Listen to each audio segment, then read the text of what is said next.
Thank you very much. Thank you very much for you organizing the conference, allowing me to share my research with you. So this is a collaborative work with Stefan Sater at Stanford and Anna Tachman, my former colleague at Northwestern. Obesity in the United States is a big public health issue, right? And so in the United States, the obesity rates is among the highest of a developed country, reaching 36%. And it has been linked to multiple different diseases. To address this problem, one approach is to curb the sugary drinks consumption.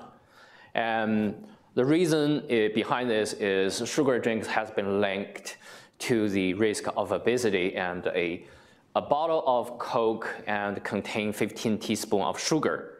And to implement this policy, and some cities in the United States start to implement this so-called sugar tax on the consumption of sugar-sweetened beverages, starting with Berkeley in California in 2015, and then several other cities followed. And here is a timeline of different cities that have started collecting soda tax. And Berkeley as the first one, and then later several other Bay Area cities, and so also other major cities, including Philadelphia and Boulder and Cook County, which is Chicago and its suburban areas, and as well as Seattle. The objectives of this soda tax, as I mentioned earlier, and the first objective is to curb the consumption, and with a hope by raising the price and people will start to consume less. And a second objective is to raise tax revenue. As a matter of fact, and for two of these cities who are implementing soda taxes, Philadelphia as well as Cook County, which is Chicago, they don't just tax regular soda, they even tax diet soda, and as well as any other sweetened drinks, such as coffee, tea, juice, energy drinks. And so that is mainly addressed the second objective for raising the tax revenue. And the tax is levied on the distributors. So one implication about this detail of the tax is, well, how much this tax will be passed through the distribution channel reaching the end user. That will greatly affect the effectiveness of this tax, which we will discuss momentarily. And in terms of the magnitude, how large this tax is. And here is a table about the magnitude of the tax. So the tax will be taxed on the ounce. It ranges from 1 cent to up to 2 cents. We will focus on Philadelphia, and which is where we got the data. And so in Philadelphia, the tax is about 1.5 cents. It is equivalent to about $1 on a 2-liter bottle of soda. To put this into context, before the tax, the average price of a 2-liter bottle in Philadelphia is about $1.5. So this tax is quite considerable, reaching 2/3 of the original price. And we got a chance to take a picture, and in one of the Philadelphia stores. This is actually go back to Nara's the partitioned pricing, you know. And so as we can see here, this 2-liter bottle of ginger ale and cost 99 cents. And then it basically says the cost of the tax is even higher than the bottle itself. And so in other words, this is a very considerable amount of tax that will be imposed upon the consumers. The objective of our research is mainly a policy evaluation study. And what we want to evaluate is how will this tax affect the nutrition and the welfare of the consumers? And we have a set of questions for the taxed beverages. First question, as we may recall, the tax is imposed on the distributors. How much of the tax will be passed through onto the consumers, the end users? And so if the price actually increased, and how much the impact will be on the sales. And do consumers actually reduce their consumption as a result? And there is a relevant question is about consumer substitution, okay? And so take Philadelphia as an example. Consumers, they could easily travel to New Jersey or nearby stores to buy the product and without being, to avoid the tax. And also consumers, they may substitute to other drinks, which is not subject to the tax, but maybe unhealthy as well. All right, and so that's another set of questions that we're interested in. And lastly, another question is whether there's any differential impact on different ethnic group or income level.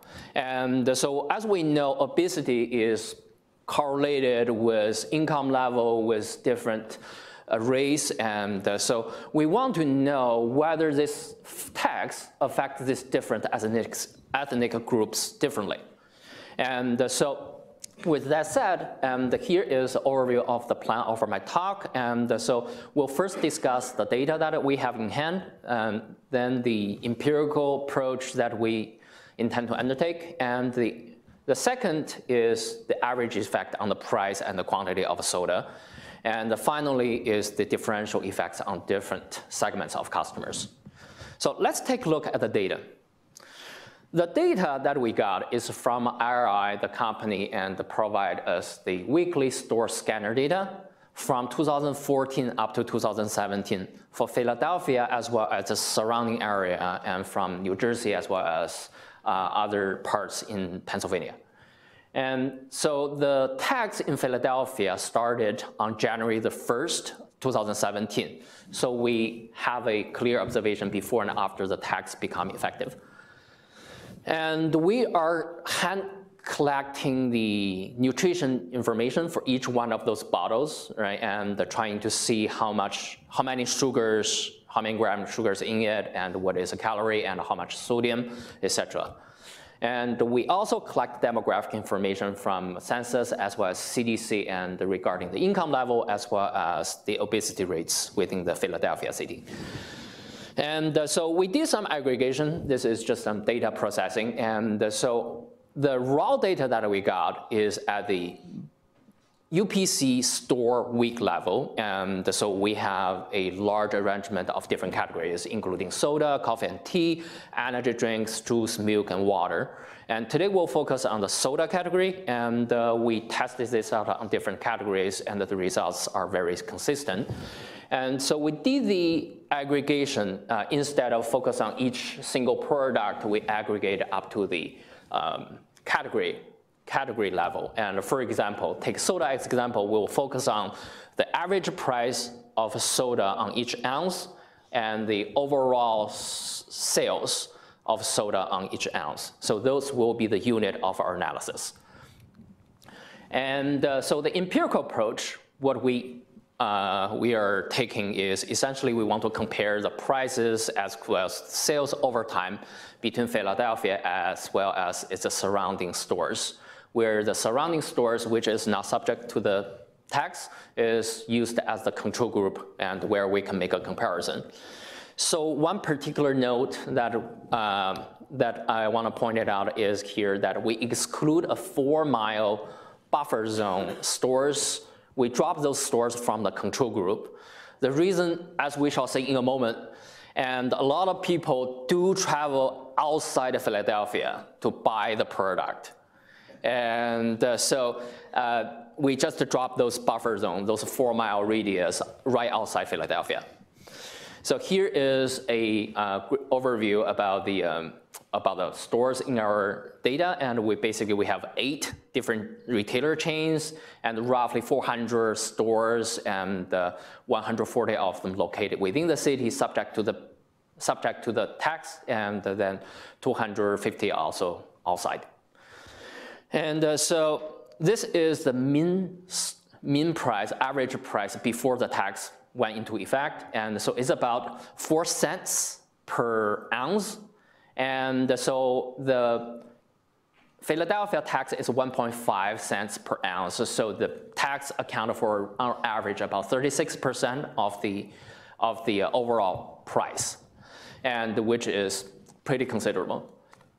And before we dive into the data, and here's just some more visual, more straightforward look at the sales and the price. So the horizontal is the timeline, and from 2014 up to the end of 2017. And the blue line is the price of a 2-liter bottle in Philadelphia, and the red one is the surrounding stores. And right after January 1st, we can see there's a big jump in the price within Philadelphia. And then correspondingly, this is the sales number. And so again, the blue one is the Philadelphia sales, and the red one is the surrounding stores and outside Philadelphia. We can see right after January the 1st and right after January 1st, there is a significant drop in the sales within the city. And then we dive deeper into the data, right, and to measure the actual magnitude of the impact of the tax. And so the January framework is we run a simple diff and diff regression, and the dependent variable on the left-hand side is the outcome variable, which you can think is the price or the quantity of the soda. On the right-hand side, we control the store effect, the week effect, and of a particular interest is this parameter, this coefficient beta, which measures the impact of the tax within Philadelphia on the outcome variable, on the price, on the quantity, etc. And so now let's take a look at the price first. So remember the price, the tax is 1.5. So the beta essentially measures how much the tax will be passed on to the consumer. So if beta, for example, equals to 1.5, that means it's a 100% passed on from the distributor onto the consumers. Consumer bear the full burden.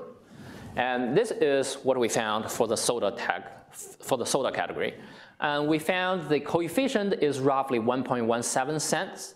And that is equivalent to a 78% of the pass-through, and or compared to the before tax rate price is roughly 30% of increase in the soda price.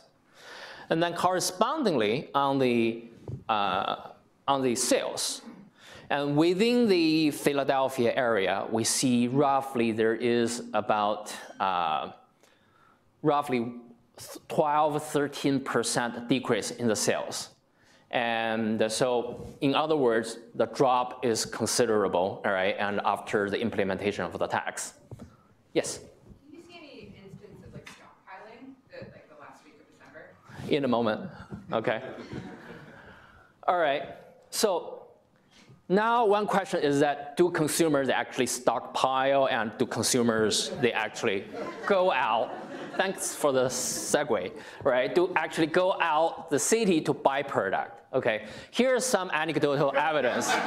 All right, so this is actually, some of you may know him. This is a colleague of mine and former colleague of mine back at Kellogg, and Gary Johnson. And when Chicago's tax came into effect, he actually drove 30 minutes outside the city to stock up. All right, and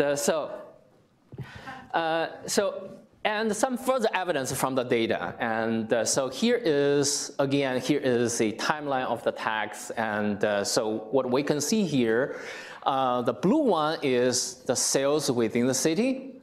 And we can see there's a drop after January 1st. The red one is 2 miles out. Okay, 2 miles outside the city, among the stores. We can see there's a big jump, all right? And so the green one is 2 to 4 miles out. We see there's an increase, but not as considerable as the red one. And then 4 miles out, it pretty much stayed the same level. Yes? Did you look at this at a channel level to see if it influences C-store less versus other?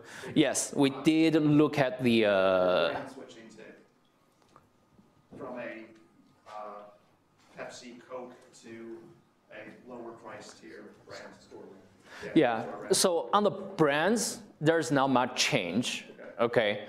But we do see a lot of people start to change to wholesale club, such as say Sam's Club, Costco, to start to buy the product in bulk.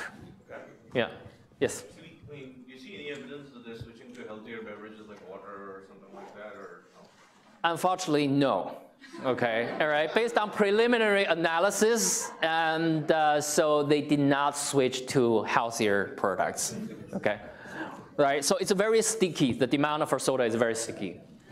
All right, and and one main concern, right, and is it possible that the going outside the city to buy the product is driven by price? Because it could be the case the stores right outside the city, they strategically lower their price after the Philadelphia tax with the hope to attract more people to their store. And the answer is no. And so this is the price trend, where we can see, right, within the city, right, this is the blue one, it's the Philadelphia again, and we can see there's a big jump. But the price level outside city pretty much stay the same level. All right, and to offer more evidence of the cross-shopping and where we pull all the stores together, where is the store inside the city 2 miles out, 2 to 4 miles out, and we can see that Philadelphia, there's a 13% drop in the sales, as we saw earlier, and so 2 to 4 miles out, 0 to 2 miles out, okay? And we see there's actually a big increase in the sales. So roughly 40 to 50% increase in their sales. And 2 to 4 miles out, there's another 6% increase. And which is more interesting and is when I pull all those stores' sales number together, the reduction in the sales number in Philadelphia, they were totally offset by the cross-shopping. Okay, so this is the number, you can see it's almost very close to 0. So whatever the reduction is within the city, they were all offset by the consumption outside the city. Right, people basically, they drive outside the city to buy the product. All right, so the quick, yes? You're looking just at grocery though, so you don't have like what people are buying along their lunch or things like that? Are they also Unfortunately, I don't have the fountain drinks. Okay. I only have drugstore, grocery, and mass merchant, and wholesale clubs. Yeah. Yes? Were you concerned about dependency? Like, I don't know if someone's addicted or not, but I know some people say this. Is that right behavior? Say it again, what? Dependency. Like if someone would be addicted to soda, yeah. Maybe a greater example would be if you used cigarettes, cigarette tax. Mm-hmm. Are you concerned about that impacting? Like, do you think that, or do you think that drove maybe why someone would continue some people to go outside to buy? Yeah, pay more for gas for the same soda. Yeah, I do think that's one of the reasons that make this tax less effective, right? So we didn't do this study here, but there's a long literature, and when it comes to soda consumption, and the people, the demand is very sticky, right? And so they just have a high preference and for the soda consumption. They don't switch, and even though the price is keep on raising. Yeah, sure, right? And so there's a great pass-through, and within Philadelphia, and there's a considerable reduction in the sales, but it was totally offset by the cross-shopping. Right? And next, I want to take a look at the differential impact on different ethnic groups and income level. And so here is a graph on Philadelphia, and we collect the data on the income level and the obesity rate and within the Philadelphia area. And so in Philadelphia, and there's a very high obesity rates. It also highly correlated with income level in the city. And so here is a heat map of the obesity rate, and this is a heat map of the income level. So the darker the color, the higher the number is. And so here we can basically say, okay, you can see here, and it's a high, this area has a very high obesity rate, and then this area has a very low income level. And and also across the city, we can see there's larger variation in terms of the income level as well as the obesity rates across the different zip codes. And so, as I mentioned earlier, we have a lot of stores within Philadelphia, and they spread out across the cities. And so what we did here is then we'll focus on 1 mile radius around each store and focus on the price and the sales of each one of those 140 stores within the city. And by doing so, we are able to get a better understanding in terms of how the tax affected the neighborhood. And the neighborhood, as we saw earlier on this slide, they have different obesity rate and they have different income. So we can have a better understanding in terms of the tax, how it will affect the different geographic area, affect the different income level, affect the different obesity rate group. And so that's what we did here, right? And so essentially we calculate the 1 mile radius, calculate the income level, the obesity rate, and around each catchment area of each store. And and then we can see there are 140 stores, and this is the average income level, and this is the average obesity rate around each one of the stores. And so it's a quite large spectrum in terms of income and the obesity. So the price are very stable across the city, so which is a good thing. Essentially, the stores, they don't adjust their price and according to the income level or the obesity rates.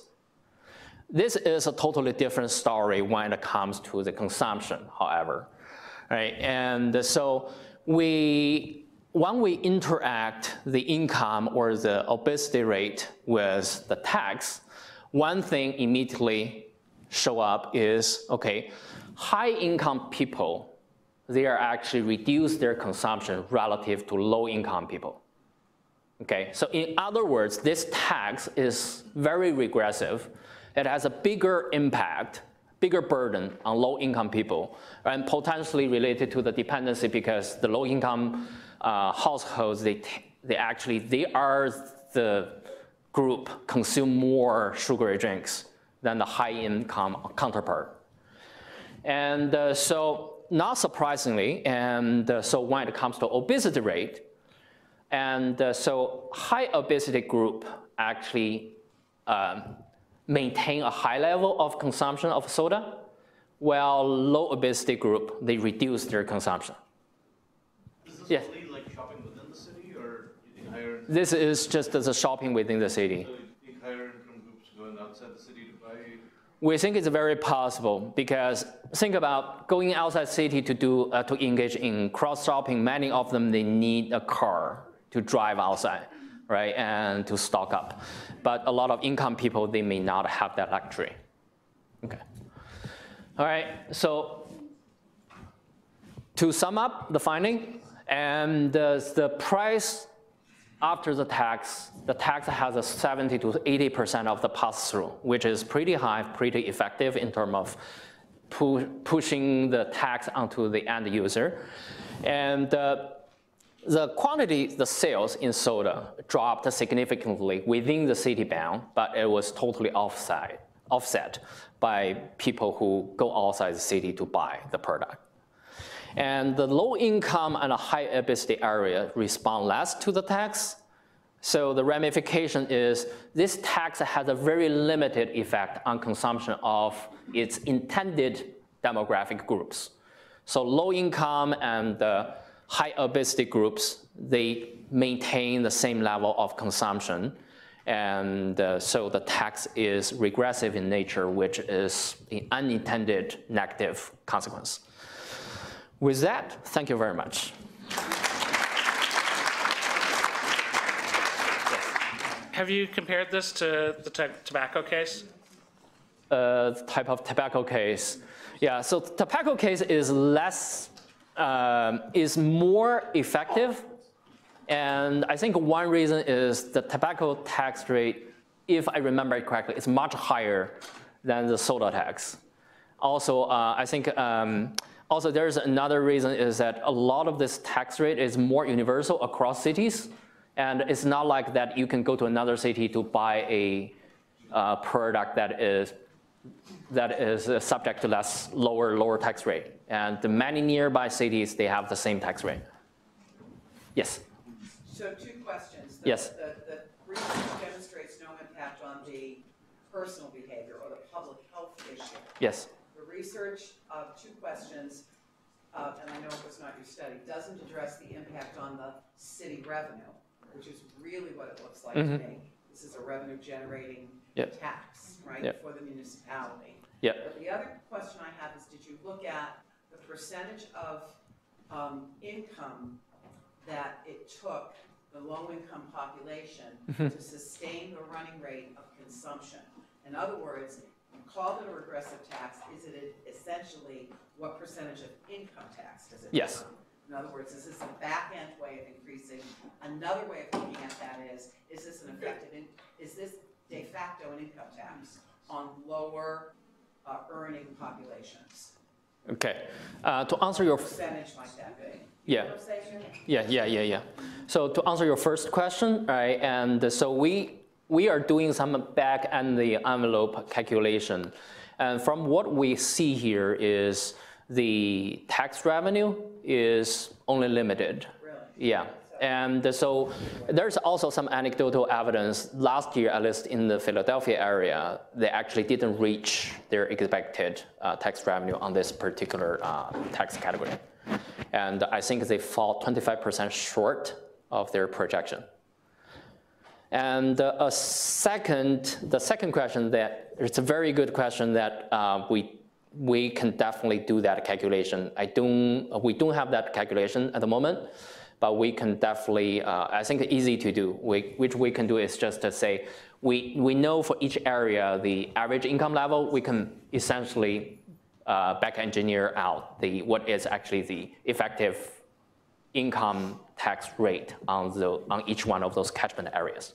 Do you have time for one more question? Yes. This is often talked about as a soda tax, even though it's applied to many other kinds of beverages, right? Yeah. I was just curious, even though the total taxed beverage volume does not decline, did you see people choosing different taxed products within that assortment toward juices or energy drinks, given the potential public stigma around sugary sodas or the demonization of sodas? Within taxed, within taxed products, such as, say, sugar-added juice, we don't see such a substitution. And so we also see little substitution between taxed and untaxed, even healthier products either. So people, and most of them, they are substitute to other equally unhealthy products. For example, say even for 100% juice, the sugar content is actually quite high. Yeah, we saw there's some shift from soda to 100% juice.